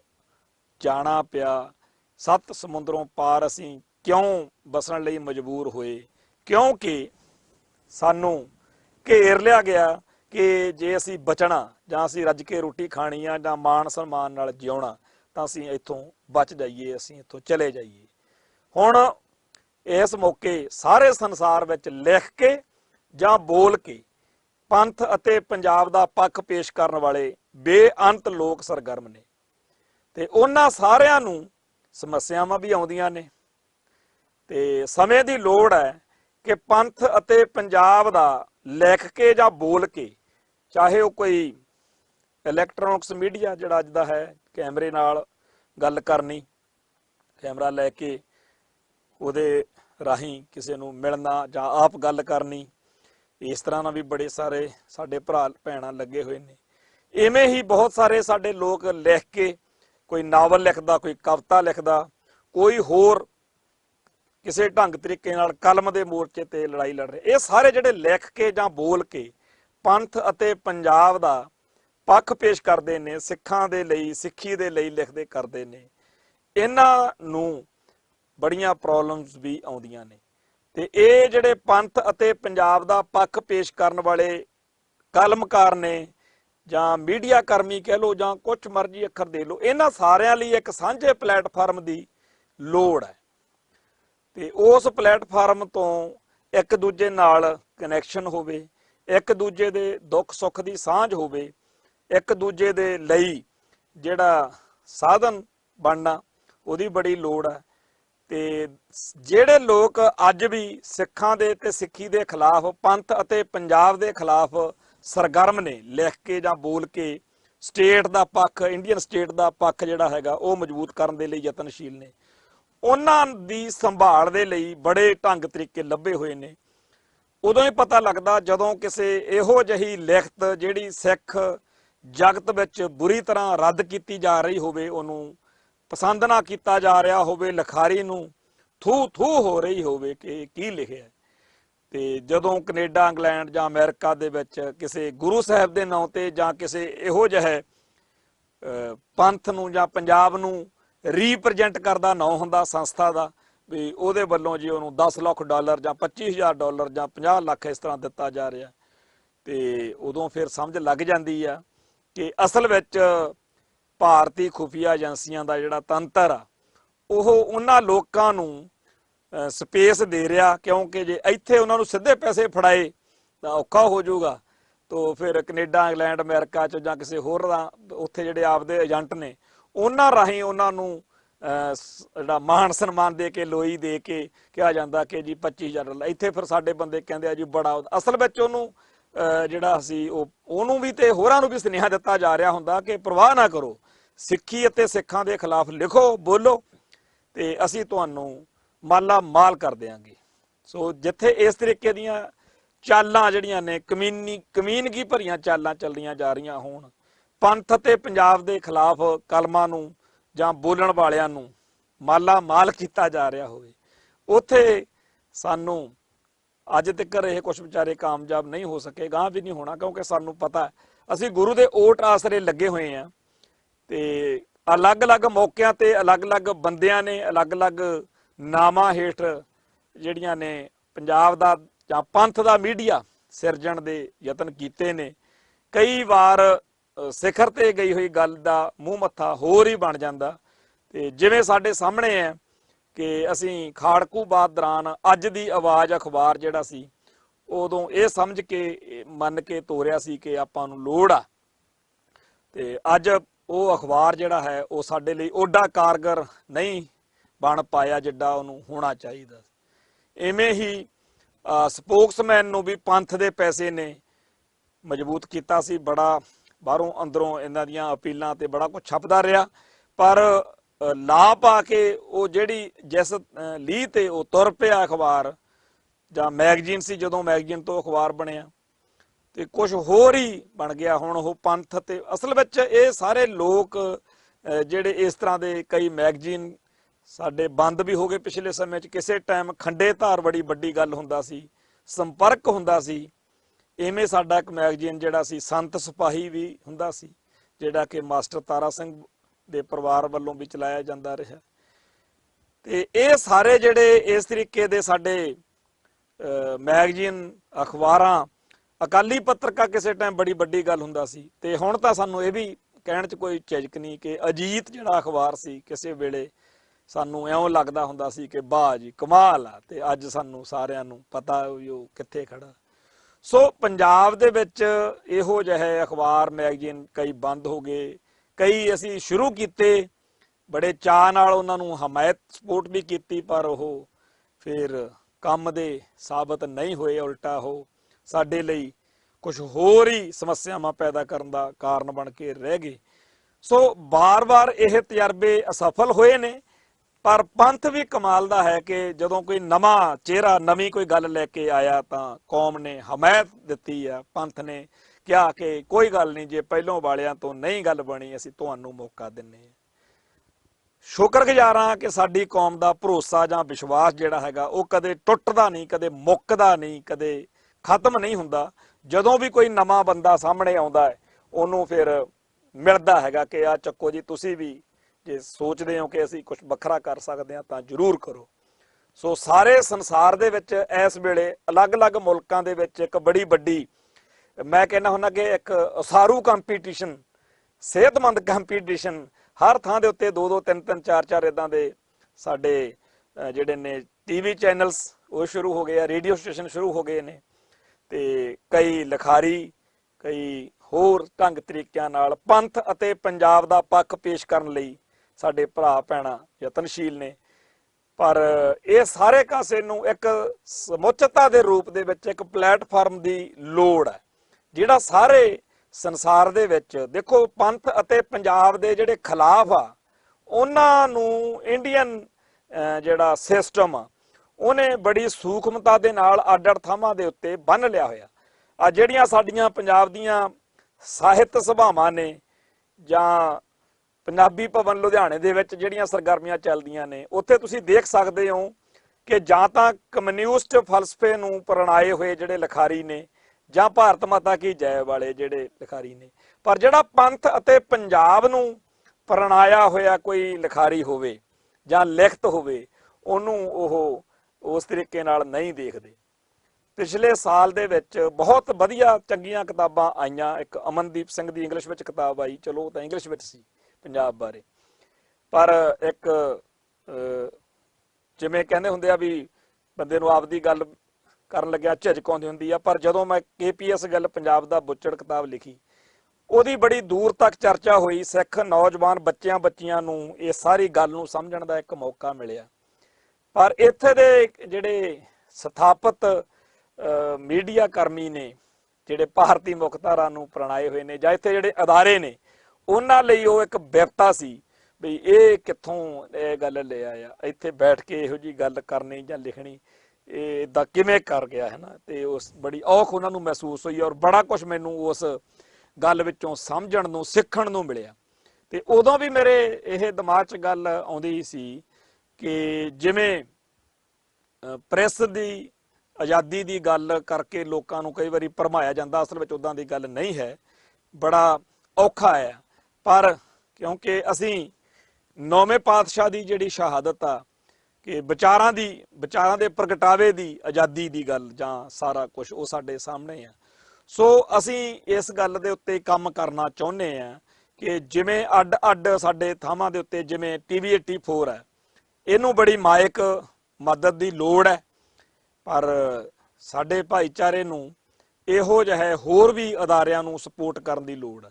ਜਿਹੜਾ ਵੀ ਵਿਅਕਤੀ, ਜਿਹੜਾ ਵੀ ਸਿੱਖ ਭਰਾ ਚਾਹੁੰਦਾ ਹੈ, ਤੇ ਹਰੇਕ ਹੀ ਚਾਹੁੰਦਾ ਕਿ ਸਿੱਖੀ ਦੀ ਚੜ੍ਹਦੀ ਕਲਾ ਹੋਵੇ, ਉਹ ਆਪਦੇ ਇਲਾਕੇ ਦੇ ਵਿੱਚ ਇਹੋ ਜਿਹੇ ਕਲਮਕਾਰਾਂ ਨੂੰ, ਇਹੋ ਜਿਹੇ ਮੀਡੀਆ ਕਰਮਚਾਰੀਆਂ ਨੂੰ ਲਿਖ ਕੇ ਜਾਂ ਬੋਲ ਕੇ ਜਿਹੜੇ ਪੰਥ ਤੇ ਪੰਜਾਬ ਦਾ ਕੇਸ ਪੇਸ਼ ਕਰਦੇ ਆ, ਸਾਡੇ ਹੱਕ ਵਿੱਚ ਲੋਕ ਰਾਏ ਜਿਹੜੀ ਆ, ਮੈਂ ਚਾਹੁੰਦਾ ਹੈਗਾ ਕਿ ਦੁਨੀਆ ਭਰ ਦੀਆਂ ਸਾਰੀਆਂ ਬੋਲੀਆਂ ਦੇ ਵਿੱਚ ਸਾਡਾ ਕੇਸ ਪੇਸ਼ ਕਰਨ ਵਾਲੇ ਸਾਨੂੰ ਲੋਕਾਂ ਦੀ ਲੋੜ ਆ। ਉਹ ਲਿਖ ਕੇ ਕਰਦੇ ਹੋਣ, ਬੋਲ ਕੇ ਪੇਸ਼ ਕਰਦੇ ਹੋਣ। ਜੇਕਰ ਕੋਈ ਖਾਲਿਸਤਾਨ ਦੀ ਗੱਲ ਕਰ ਸਕਦਾ, ਬਹੁਤ ਵਧੀਆ ਗੱਲ ਆ, ਪਰ ਜੇਕਰ ਕੋਈ ਪੰਥ ਦੀ ਚੜ੍ਹਦੀ ਕਲਾ ਲਈ ਖਾਲਿਸਤਾਨ ਤੋਂ ਪਿੱਛੇ ਰਹਿ ਕੇ ਵੀ ਗੱਲ ਕਰਨੀ ਚਾਹੁੰਦਾ, ਤਾਂ ਅਸੀਂ ਉਹਦੇ ਲਈ ਵੀ ਕੋਈ ਪੰਜਾਬੀ ਬੋਲੀ ਉੱਤੇ, ਕੋਈ ਸਿੱਖ ਲਿਟਰੇਚਰ ਉੱਤੇ, ਜਾਂ ਕੋਈ ਪੰਜਾਬੀ ਸੱਭਿਆਚਾਰ ਨੂੰ ਜਿਹੜਾ ਇੱਥੇ ਖਤਰਾ, ਦੁਨੀਆ ਭਰ ਦੇ ਵਿੱਚ ਦਹਾਈ ਪਾਉਣ ਦੀ ਲੋੜ ਆ ਕਿ ਪੰਜਾਬ ਸਾਡਾ ਹੋਮਲੈਂਡ ਆ, ਪੰਜਾਬ ਸਾਡੀ ਮਦਰਲੈਂਡ ਆ, ਇੱਥੇ ਕਿਵੇਂ ਸਾਡੀ ਹੋਂਦ ਹਸਤੀ ਮਿਟਾਈ ਜਾ ਰਹੀ ਹੈ। ਔਰ ਉਹਦੇ ਲਈ ਦੁਨੀਆ ਭਰ ਦੀਆਂ ਬੋਲੀਆਂ ਦੇ ਵਿੱਚ ਲਿਖਣ ਵਾਲੇ, ਬੋਲਣ ਵਾਲੇ ਸਾਨੂੰ ਨਵੇਂ ਚਿਹਰੇ ਉਭਾਰਨੇ ਪੈਣਗੇ। ਉਹਨਾਂ ਦੀਆਂ ਕਮੀਆਂ ਪੇਸ਼ੀਆਂ, ਉਹਨਾਂ ਦੀਆਂ ਘਾਟਾਂ ਵਾਧਾਂ ਨਿੱਜੀ ਤੌਰ ਦੇ ਉੱਤੇ ਜੋ ਮਰਜ਼ੀ ਹੋਣ, ਪਰ ਜਿਹੜਾ ਬੰਦਾ ਮੰਨ ਲਓ ਕਿ ਸਪੈਨਿਸ਼ ਬੋਲੀ ਦੇ ਵਿੱਚ ਸਾਡੀ ਕੌਮ ਦਾ ਇਤਿਹਾਸ ਪੇਸ਼ ਕਰਕੇ ਉੱਥੋਂ ਦੇ ਸਪੈਨਿਸ਼ ਬੋਲਣ ਵਾਲੇ ਲੋਕਾਂ ਨੂੰ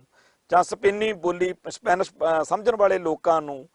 ਜਿਹੜਾ ਹੈਗਾ ਉਹ ਸਾਡਾ ਪੱਖ ਸਮਝਾਉਣਾ ਚਾਹੁੰਦਾ, ਅਸੀਂ ਕੀ ਲੈਣਾ ਕਿ ਜੀ ਉਹਦੇ ਵਿੱਚ ਆਹ ਘਾਟ ਆ ਜਾਂ ਉਹ ਬਾਤ ਆ, ਅਸੀਂ ਉਹਦੇ ਇਸ ਗੁਣ ਨੂੰ ਵਰਤੀਏ ਕਿ ਉਹ ਸਾਡੇ ਪੱਖ ਨੂੰ ਕਿਵੇਂ ਪੇਸ਼ ਕਰਦਾ। ਇਵੇਂ ਹੀ ਇਟਾਲੀਅਨ ਦੇ ਵਿੱਚ ਜਾਂ ਹੋਰ ਬੋਲੀਆਂ ਦੇ ਵਿੱਚ ਦੁਨੀਆ ਭਰ ਦੀ ਹਰ ਬੋਲੀ ਦੇ ਵਿੱਚ ਸਾਡਾ ਕੇਸ ਪੇਸ਼ ਕਰਨ ਵਾਲੇ ਲਿਖ ਕੇ ਤੇ ਬੋਲ ਕੇ ਜਿਹੜੇ ਵੀ ਬੰਦੇ ਹੋਣ, ਉਹਨਾਂ ਦੇ ਲਈ ਅਸੀਂ ਕੀ ਕਰਨਾ ਸਾਨੂੰ ਚਾਹੀਦਾ, ਕਿਵੇਂ ਅਸੀਂ ਉਹਨਾਂ ਜਿਵੇਂ ਹੁਣ ਇਹਨਾਂ ਦਿਨਾਂ ਦੇ ਵਿੱਚ ਕਈ ਸਾਡੇ ਜਿਹੜੇ ਸਤਿਕਾਰਤ ਕਲਮਕਾਰ ਨੇ ਉਹ ਸਾਨੂੰ ਵਿਛੋੜੇ ਦੇ ਕੇ ਗਏ ਨੇ। ਸਰਦਾਰ ਜਸਵੰਤ ਸਿੰਘ ਕਮਲ ਤੇ ਬੀਬੀ ਟਵਾਣਾ ਜੀ ਤੋਂ ਬਾਅਦ ਅੱਜ ਦਲਵੀਰ ਸਿੰਘ ਪੱਤਰਕਾਰ ਜਿਹੜੇ ਗੰਨਾ ਪਿੰਡ ਦੇ ਕੋਲ, ਗੰਨੇ ਪਿੰਡ 'ਚ ਰਹਿੰਦੇ ਸੀ, ਫਲੌਰ ਦੇ ਨਾਲ ਆ ਪਿੰਡ ਇੱਥੇ ਲੁਧਿਆਣੇ, ਤੇ ਜਦੋਂ ਆਉਂਦੇ ਆ ਇੱਧਰ ਨੂੰ ਗਰਾਇਆਂ ਵੱਲ ਨੂੰ ਫਲੌਰ ਦੇ ਕੋਲ ਪਿੰਡ ਆ, ਤੇ ਉਹ ਅੱਜ ਚੜ੍ਹਾਈ ਕਰ ਗਏ, ਸਦੀਵੀ ਵਿਛੋੜਾ ਦੇ ਗਏ। ਤੇ ਉਹਨਾਂ ਦੀਆਂ ਇਸ ਉਮਰ ਵਿੱਚ ਕੀ ਲੋੜਾਂ ਹੋਣਗੀਆਂ, ਕਿੰਨਾ ਉਹਨਾਂ ਕੋਲੇ ਖਜ਼ਾਨਾ ਸੀ। ਕਈ ਸਾਡੇ ਭਰਾਵਾਂ ਨੇ ਉਹਨਾਂ ਦੀਆਂ ਵੀਡੀਓ ਰਿਕਾਰਡਿੰਗਸ ਕੀਤੀਆਂ ਨੇ, ਇੰਟਰਵਿਊਜ਼ ਕੀਤੀਆਂ ਨੇ, ਪਰ ਉਹ ਬਾਬਾ ਜਰਨੈਲ ਸਿੰਘ ਜੀ ਖਾਲਸਾ ਭਿੰਡਰਾਂ ਵਾਲਿਆਂ ਦੇ ਬਹੁਤ ਨਜ਼ਦੀਕੀ ਰਹੇ ਨੇ, ਇਤਿਹਾਸਕ ਕਈ ਘਟਨਾਵਾਂ ਦੇ ਗਵਾਹ ਰਹੇ ਨੇ। ਤੇ ਇੱਕ ਵਾਰ ਉਹਨਾਂ ਦੇ ਨਾਲ ਬਾਬਾ ਜਰਨੈਲ ਸਿੰਘ ਜੀ ਦੀ ਇਸ ਮਸਲੇ ਤੇ ਗੱਲ ਵੀ ਚੱਲੀ ਕਿ ਇਹ ਅਖਬਾਰਾਂ ਦੇ ਵਿੱਚ, ਮੀਡੀਆ ਦੇ ਵਿੱਚ ਸਾਡਾ ਪੱਖ ਸਹੀ ਤਰੀਕੇ ਨਾਲ ਨਹੀਂ ਜਾਂਦਾ, ਤਾਂ ਉੱਥੇ ਕਿਹਾ ਕਿ ਅਖਬਾਰ ਫਿਰ ਆਪ ਦਾ ਕੱਢ ਲੈਂਦੇ ਆ। ਤਾਂ ਬਾਬਾ ਜਰਨੈਲ ਸਿੰਘ ਨੇ ਕਿਹਾ ਕਿ ਹਾਂ ਜੀ ਕਿੰਨਾ ਕੁ ਖਰਚ ਪਾਣੀ ਆ ਜਾਊਗਾ ਨਾ, ਵੀ ਇੰਨਾ ਪੈਸਾ ਲੱਗ ਜਾਊਗਾ। ਜਦੋਂ ਦੱਸਿਆ ਗਿਆ ਤਾਂ ਉਹ ਕਹਿੰਦੇ ਵੀ ਪੱਤਰਕਾਰ ਸਾਹਿਬ ਦਲਵੀਰ ਸਿੰਘ ਜੀ ਕਹਿੰਦੇ ਦੇਖੋ ਜੀ, ਜਿਹੜਾ ਜੇ ਸੱਚ ਲਿਖਿਆ ਅਖਬਾਰ ਨੇ, ਸੱਚ ਛਾਪਿਆ, ਤਾਂ ਉਹਨੂੰ ਇਹਨਾਂ ਨੇ ਸਟੇਟ ਨੇ ਨਹੀਂ ਚੱਲਣ ਦੇਣਾ, ਤੇ ਜੇਕਰ ਗਲਤ ਲਿਖਿਆ ਗਿਆ, ਝੂਠ ਹੋਇਆ, ਫਿਰ ਉਹਦਾ ਕੋਈ ਫਾਇਦਾ ਨਹੀਂ ਹੋਣਾ ਤੇ ਉਹ ਤੁਸੀਂ ਨਹੀਂ ਚੱਲਣ ਦੇਣਾ। ਸੋ ਉਹਨਾਂ ਨੇ, ਦਲਵੀਰ ਸਿੰਘ ਪੱਤਰਕਾਰ ਨੇ ਜਿਹੜਾ ਹੈਗਾ ਜਿਵੇਂ ਕਿਤਾਬ ਲਿਖੀ ਹੈ ਉਹਦਾ ਨੇੜਿਓਂ ਡਿੱਠੇ ਸੰਤ ਭਿੰਡਰਾਂ ਵਾਲੇ, ਉਹ ਜਿਹੜੀ ਕਿਤਾਬ ਆ ਉਹ ਆਪਣੇ ਆਪ ਦੇ ਵਿੱਚ ਬਹੁਤ ਕੁਝ ਦੱਸਦੀ ਆ, ਪਰ ਨਾਲ ਦੀ ਨਾਲ ਇਹ ਵੀ ਦੱਸਦੀ ਆ ਕਿ ਇਹ ਤੋਂ ਬਿਨਾਂ ਉਹਨਾਂ ਕੋਲੇ ਬੜਾ ਕੁਛ ਸੀਗਾ। ਸੋ ਇਹੋ ਜਿਹੇ ਸਾਡੇ ਵੀਰ ਕਰਮਜੀਤ ਸਿੰਘ ਨੇ ਪੰਜਾਬੀ ਟ੍ਰਿਬਿਊਨ ਦੇ ਵਿੱਚ, ਉਹਨਾਂ ਨੇ ਬੜਾ ਲੰਮਾ ਅਰਸਾ ਸੇਵਾ ਕੀਤੀ, ਸਰਵਿਸ ਕੀਤੀ, ਹੁਣ ਉਹ ਰਿਟਾਇਰ ਨੇ। ਉਹਨਾਂ ਨੇ ਖਾੜਕੂ ਲਹਿਰ ਦੇ ਸਾਰੇ ਜਿਹੜੇ ਅਹਿਮ ਦਸਤਾਵੇਜ਼ ਸੀ ਉਹ ਭਾਈ ਨਰੈਣ ਸਿੰਘ ਚੌੜਾ ਨਾਲ ਮਿਲ ਕੇ ਇੱਕ ਕਿਤਾਬੀ ਰੂਪ ਦੇ ਵਿੱਚ ਪੰਥਕ ਦਸਤਾਵੇਜ਼ ਉਹਦਾ ਨਾਂ ਛਾਪੇ। ਇਵੇਂ ਹੀ ਬਹੁਤ ਹੋਰ ਸਾਡੇ ਕੋਲੇ ਇੱਦਾਂ ਉਮਰ ਦਰਾਜ਼ ਨੇ ਜਿਨ੍ਹਾਂ ਦੀ ਅਸੀਂ ਸੇਵਾ ਲੈ ਸਕਦੇ ਹਾਂ। ਅੱਜ ਇਹ ਲੋੜ ਸਮਝ ਕੇ ਕਿ ਸਾਨੂੰ ਆਪ ਦਾ ਮੀਡੀਆ ਸਿਰਜਣ ਦੀ ਲੋੜ ਆ, ਬੜੇ ਅਦਾਰੇ ਪੰਜਾਬ ਵਿੱਚ ਅੱਡ-ਅੱਡ ਥਾਵਾਂ ਦੇ ਉੱਤੇ ਚੱਲ ਪਏ ਨੇ, ਜਿੱਥੋਂ ਸਿੱਖ ਬੱਚੇ ਬੱਚੀਆਂ ਨੂੰ ਕੈਮਰੇ ਚੱਕਣ ਦੀ, ਗੱਲ ਪੁੱਛਣ ਦੀ, ਗੱਲ ਕਹਿਣ ਦੀ, ਤੇ ਖਾਲਿਸਤਾਨੀ ਖਾੜਕੂ ਲਹਿਰ ਬਾਰੇ ਜਾਂ ਸਿੱਖ ਮਸਲਿਆਂ ਬਾਰੇ ਚਰਚਾ ਕਰਾਉਣ ਦੀ ਬਹੁਤ ਵੱਡੀ ਉਹਨਾਂ ਨੂੰ ਇੱਕ ਸੇਧ ਦਿੱਤੀ ਜਾ ਰਹੀ ਆ, ਟ੍ਰੇਨਡ ਕੀਤੇ ਜਾ ਰਹੇ ਨੇ। ਪਰ ਇਹ ਸਾਰੇ ਦੇ ਸਾਰੇ ਮੁੰਡੇ ਕੁੜੀਆਂ, ਸਾਡੇ ਆਪਦੇ ਬੱਚੇ ਬੱਚੀਆਂ ਜਿਹੜੇ ਮੀਡੀਆ ਐਕਟਿਵਿਸਟ ਬਣ ਕੇ ਅਸਲ ਵਿੱਚ ਕੌਮੀ ਪਰਵਾਨੇ ਨੇ। ਕਿਸੇ ਟਾਈਮ AK-47 ਦੀ ਲੋੜ ਸੀ, ਅੱਜ ਸਾਨੂੰ ਇਹਨਾਂ ਦੀ ਲੋੜ ਆ, ਕਲਮਾਂ ਵਾਲਿਆਂ ਦੀ, ਬੋਲਣ ਵਾਲਿਆਂ ਦੀ, ਜ਼ੁਬਾਨਾਂ ਵਾਲਿਆਂ ਦੀ। ਇਹ ਵੀ ਕਿਰਪਾਨਾਂ ਹੀ ਨੇ, ਇਹ ਵੀ AK-47 ਨੇ ਸਾਡੀਆਂ। ਤੋ ਅੱਜ ਇਹਨਾਂ ਨੂੰ ਇੱਕ ਪਲੇਟਫਾਰਮ ਦੇਣ ਦੀ ਔਰ ਇਹਨਾਂ ਰਾਹੀਂ ਕੌਮ ਦੀ ਅੱਗੇ ਗੱਲ ਤੋਰਨ ਦੀ, ਔਰ ਖਾਸ ਤੌਰ ਤੇ ਇਹਨਾਂ ਮੀਡੀਆ ਅਦਾਰਿਆਂ ਦੀ, ਜਿਵੇਂ TV 84 ਦੀ ਆ ਗੱਲ, ਇੱਥੇ ਸਾਨੂੰ ਜਿਹੜੀ ਮਾਇਕ ਲੋੜ ਆ, ਇਹਦੇ ਬਾਰੇ ਅਸੀਂ ਲੋਕਾਂ 'ਚ ਗੱਲ ਲੈ ਕੇ ਜਾਈਏ। ਕਿਵੇਂ ਅਸੀਂ ਕਰਨਾ ਤੇ ਕੀ ਕਰਨਾ, ਇਹ ਸਾਨੂੰ ਸਮਝ ਹੋਣਾ ਚਾਹੀਦਾ। ਇੱਕ ਬੜੇ ਵੱਡੇ ਇਨਕਲਾਬ ਦੇ ਅਸੀਂ ਸਮਝ ਲਓ ਸਿਰਜਣ ਵਾਲੇ ਮਾਹੌਲ ਦੇ ਵਿੱਚ ਸ਼ਾਮਲ ਹੋ ਚੁੱਕੇ ਹਾਂ। ਇੱਕ ਨਵਾਂ ਦੌਰ, ਇੱਕ ਨਵੀਂ ਆਗਾਜ਼ ਜਿਹੜੀ ਆ ਉਹ ਸਾਡੀਆਂ ਬਰੂਹਾਂ ਉੱਤੇ ਆ, ਤੇ ਸਾਨੂੰ ਸਾਰੇ ਸੰਸਾਰ ਦੇ ਵਿੱਚ ਜਿਹੜੇ ਇਹ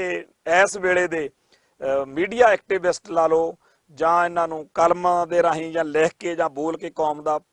ਪੱਖ ਪੇਸ਼ ਕਰਨ ਵਾਲੇ ਨੇ, ਇਹਨਾਂ ਦਾ ਸਾਥ ਸਹਿਯੋਗ ਦੇਣ ਦੀ ਲੋੜ ਆ। ਸੋ ਮੈਂ ਇਹ ਸਮਝਦਾ ਕਿ ਬੜੀ ਜਲਦੀ ਸਾਨੂੰ ਇੱਕ ਇਹੋ ਜਿਹਾ ਪਲੇਟਫਾਰਮ ਉਭਾਰਨਾ ਪਊਗਾ ਜਿਹੜਾ ਦੁਨੀਆ ਭਰ ਦੇ ਵਿੱਚ ਪੰਥ ਅਤੇ ਪੰਜਾਬ ਲਈ ਲਿਖ ਕੇ ਤੇ ਬੋਲ ਕੇ ਪੱਖ ਪੇਸ਼ ਕਰਨ ਵਾਲਿਆਂ ਲਈ ਇੱਕ ਜੰਪਿੰਗ ਪੈਡ, ਇੱਕ ਹੈਲਪਿੰਗ ਪੈਡ, ਇੱਕ ਬਹੁਤ ਕੁਝ ਇਹੋ ਜਿਹਾ ਹੋਵੇ ਜਿੱਥੋਂ ਉਹਦੀਆਂ ਸਾਰੀਆਂ ਲੋੜਾਂ ਤੇ ਇਛਾਵਾਂ ਪੂਰੀਆਂ ਹੋ ਸਕਣ। ਸੋ ਇੰਨੀਆਂ ਬੇਨਤੀਆਂ ਪ੍ਰਵਾਨ ਕਰਨੀਆਂ। ਫਤਿਹ ਅਰਜ਼ ਕਰਦਾ ਜੀ। ਵਾਹਿਗੁਰੂ ਜੀ ਕਾ ਖਾਲਸਾ